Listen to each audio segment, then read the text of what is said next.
Salut à tous, c'est la Nagesphère. Alors avant de commencer ce débrief de ce 32e de finale de Coupe de France, on va en profiter pour vous souhaiter une très bonne année 2020, en espérant que celle-ci soit ponctuée d'une bonne fin de saison. Alors pour ce premier match de l'année, nos Valenciennes ont subi la loi des Dijonais, malgré une très belle résistance. On va débriefer cette rencontre en compagnie de Florent, Bonsoir tout le monde et meilleurs vœux. Maxence Bonsoir. et François. Salut à tous, bonne année. Alors pour commencer, Florent, quelle est ton analyse de cette rencontre qui, on peut le dire, était quand même très équilibrée, malgré un adversaire qui en face provient de la Ligue 1? Un adversaire qui joue le maintien en Ligue 1, très respectable malgré tout. Nous qui essayons de jouer un peu plus que le maintien. Un match de reprise pour les deux équipes, je ne vais pas dire type, parce que surtout pour Dijon, pas l'équipe type. Mais un bon match de reprise avec une belle prestation globale, on va dire. Les individualités, on en parlera plus tard, je pense. Mais voilà, ça reste encourageant et 2020 s'annonce pas mal. Donc voilà, juste le point noir avec la blessure de Guillaume, on espère que c'est pas trop grave. Et une forte pensée pour Nathaël Julan et pour ses proches. Voilà. On a bien vu pour l'hommage de Nathaël Julan. Alors du coup, Maxence, est-ce que toi aussi tu étais au stade? Est-ce que tu partages la même analyse? Est-ce que tu as pris du plaisir? Et est-ce que l'atmosphère au stade était bonne malgré les places à 15 balles? Moi ouais, j'y ai pris beaucoup de plaisir. Je trouve qu'on a mis beaucoup d'intensité dans le match. On a fait un très bon match dans l'ensemble, que ça soit offensivement comme défensivement. On prend 2 buts, franchement un petit peu bête. Mais voilà, je trouve que dans l'ensemble, la performance était bonne. Vraiment, rien à dire sur personne, sauf les joueurs habituels, on va dire. Et concernant l'ambiance, ouais, ça va, l'ambiance a été bien. Après, c'est dommage, ça s'est un petit peu coupé. Mais franchement, c'était très correct. Pour une seule tribune d'ouverte, assez satisfait. Ouais, donc du coup, beaucoup de points positifs aujourd'hui. François, de ton côté, est-ce que tu as des joueurs que tu peux ressortir aujourd'hui sur ce match qui ont été à la hauteur? Alors perso, moi j'aime bien aimer Cabral, je pense que beaucoup l'ont aimé aujourd'hui et a obtenu le penalty. Alors, qu'en penses-tu toi au niveau individuel des performances? Clairement pour moi Cabral, c'était déjà une mini révélation après le PSC et Lorient, mais là il a fait plus que confirmer que c'était un super sub, voire un titulaire en puissance, surtout que là Guillaume, on sait pas un peu la gravité de sa blessure à l'épaule, et je pense que si Cabral rentre dans le 11 titulaire, ce sera pas scandaleux du tout. Après, individuellement, toujours les 3 défenseurs centraux très solides, pour ça on va pas le répéter. Sinon, globalement, à part, je vais citer Matteo Fedele, que j'ai trouvé qu'il n'a pas fait un match vraiment convaincant, quoique moins pire que d'habitude, j'ai envie de dire. Et sinon, toujours, moi, ce que je dis, c'est Chevalier, il en rate une, mais il met toujours son but, donc on va s'en contenter. Alors du coup, au final, ce match est soldé par une défaite. Alors Maxence, qu'est-ce qui a manqué selon toi aujourd'hui pour réaliser la surprise? Parce qu'on peut aussi souligner qu'on n'a pas encore marqué dans le jeu aujourd'hui. Déjà ouais, ça commence par ça le problème, c'est qu'on marque pas dans le jeu, on marque très peu dans le jeu. Beaucoup de coups de pied arrêtés, de penalty. Mais ce qui nous a manqué, c'est peut-être plus d'apport offensif des défenseurs, même si à la fin ça a été mieux du coup, on l'a vu quand on perdait 2-1, les défenseurs sont beaucoup montés et ça nous a procuré énormément d'occasions. Mais beaucoup de joueurs faisaient les mêmes appels devant et ça posait vraiment un problème aussi, parce qu'au final on lançait un joueur, l'autre le coupait, etc. Et au final, ça servait à rien, puisqu'on avait toujours un joueur qui servait à rien, qui était toujours derrière. Et moi je trouve ça un peu dommage. Après, non, ce qui nous manquait, c'était peut-être un peu plus d'expérience aussi, l'équipe est assez jeune. Alors que Dijon, il y a beaucoup de vieux briscards. Sinon, rien de plus à dire, hein, c'était un bon match, c'est comme ça. Mais d'une manière générale, on a quand même pas mal fait douter cette équipe de Dijon, hein, avec une ligne d'attaque, on rappelle, qui était assez expérimentale, avec Ambry, Cabral, Romy alignés en même temps. C'est ce qui est plutôt rare et ce qui est plutôt signe que c'était une équipe bis presque, on va dire.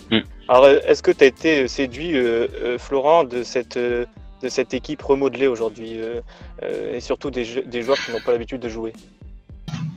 Oula, alors le début de ta question, oui, on va dire que j'ai été séduit parce que, comme je l'ai dit, dans l'ensemble, les joueurs ont fait leur match.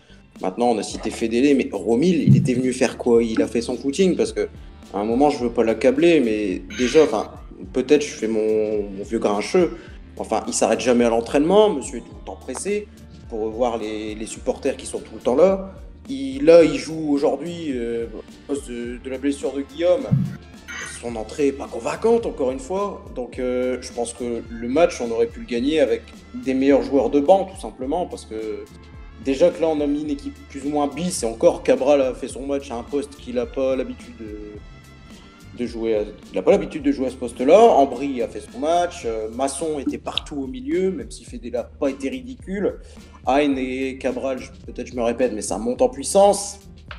Teddy, bon voilà, et la défense peut-être un peu moins sereine que d'habitude, notamment Brassier, il y a un peu de mal je trouve en ce moment, mais bon, je reste quand même séduit parce que je me dis que bon, même si c'était une Ligue 1 bis on va dire, ça reste une équipe de Ligue 1, c'est la Coupe de France, les joueurs n'ont pas forcément la même motivation, et moi je me fais pas de soucis pour le match de la semaine prochaine à Nancy. Alors du coup, bon, avant de conclure, on va revenir après ce long passage individuel sur le collectif et donc sur cette performance et ce résultat. Et donc la question débrief de ce soir, c'était est-ce que vous êtes emballé par la performance de ce soir ou plutôt frustré du dénouement de cette rencontre? Alors une fois n'est pas coutume, c'est François qui va lire les réactions que vous nous avez données sur les réseaux. Les réactions sont assez partagées. Il y a François qui nous dit « Frustré, c'est sûr, on ne méritait pas ça. Maintenant, il faut relativiser et se dire que c'est encourageant pour la suite. » Stéphane Fugal dit « Bon match de reprise, ce niveau de jeu et d'intensité face à des Ligue 2 sera intéressant. Les résultats du mois de janvier et l'issue du mercato à la fin du mois vont conditionner toute notre fin de saison. Pour l'instant, on garde le même tempo. C'est bien. Thibaut, frustré du match, mais super satisfaisant pour la suite. Faut garder ce rythme à chaque match. Chris VFC, vide, code de stade. Larry qui nous dit partagé. On méritait mieux, mais on n'a pas été récompensé. Après, la priorité reste le championnat. La Coupe de France était du bonus. Ce match est prometteur pour la suite. Abibou, frustré, émotion emballée. On mérite de passer, c'est dommage, mais la Ligue 2 est plus importante. Le point noir, c'est qu'on perd Guillaume. Team VFC, frustré par le contexte surtout, car à 12 000 ou 15 000 avec les deux copes et une grosse communication au cours du match, on l'aurait peut-être fait. Merci Eddy une fois de plus. Chris qui dit les joueurs ont vraiment mis l'intensité qu'il fait dans ce match à part Romy qui était rentré pour faire son footing du dimanche. De plus, on a eu le droit à de bonnes séquences de jeu, mais forcément que le dénouement est frustrant. Car on méritait au moins cette prolongation. Martin, frustré car on a passé le stade de l'emballement, maintenant on sait ce qu'on vaut. Cédric Kempa, bon match intéressant pour la suite de la saison avec notre effectif, une élimination pas grave, surtout si on fait l'énorme deuxième partie. Cabral, c'est Lucas qui dit Cabral très intéressant. Masson qui a bien tenu le milieu de terrain face à une équipe de Ligue 1. Dommage que l'on perde Guillaume. Viance qui dit frustré et déçu mon capitaine. Et enfin Demi qui dit match dans la ligne du début de saison avec un manque d'efficacité. VA fait jeu égal avec une Ligue 1, c'est encourageant. Résultat frustrant car il y avait la place. D'accord. Bon, du coup, toi, je vais revenir sur ce que tu disais avant le match, François. Tu parlais d'un match qui était quand même assez délicat à négocier dans le sens où cette compétition elle est énergivore alors que notre rêve de jouer les barrages nécessite une application sans faille en championnat. Et est-ce que tu penses, toi, que malgré tout, malgré l'élimination, on a plutôt bien géré notre affaire, malgré la blessure de Guillaume? En fait, je trouve que cette défaite est plus encourageante que certaines de nos victoires de décembre dans le contenu. Parce que, autant, je pense notamment au match du Paris FC où certes on le gagne, mais c'était très poussif. Autant ce match-là, on le perd, mais paradoxalement, je trouve qu'on a montré beaucoup plus de garantie dans le jeu. Après, c'est vrai que j'avais dit que ce match me faisait peur parce que le match à la reprise de janvier, c'est vraiment le bon coup pour choper une sale blessure. Donc on espère que Guillaume, ce sera pas trop grave. Et après, c'était peut-être bien d'interrompre, comme je disais, la série de championnat en perdant en coupe, parce que finalement, la coupe, on s'en fout. Et comme tu disais, c'est très énergivore parce que si on gagnait, on rejouait dans 2 semaines en coupe et clairement, on n'a pas l'effectif pour ça. Donc, une défaite encourageante et peut-être un blessé, mais pas trop grave. Donc franchement, je pense que ça a été bien géré. Bon, on va terminer là-dessus. On espère que la série de victoires va se reprendre la semaine prochaine à Nancy. En tout cas, merci aux fidèles de nous avoir suivis. Et puis on va évidemment continuer tout au long de l'année avec ces débriefs après chaque soir de match. On se retrouve vendredi prochain pour le déplacement à Marcel Picot. Bonne semaine à tous.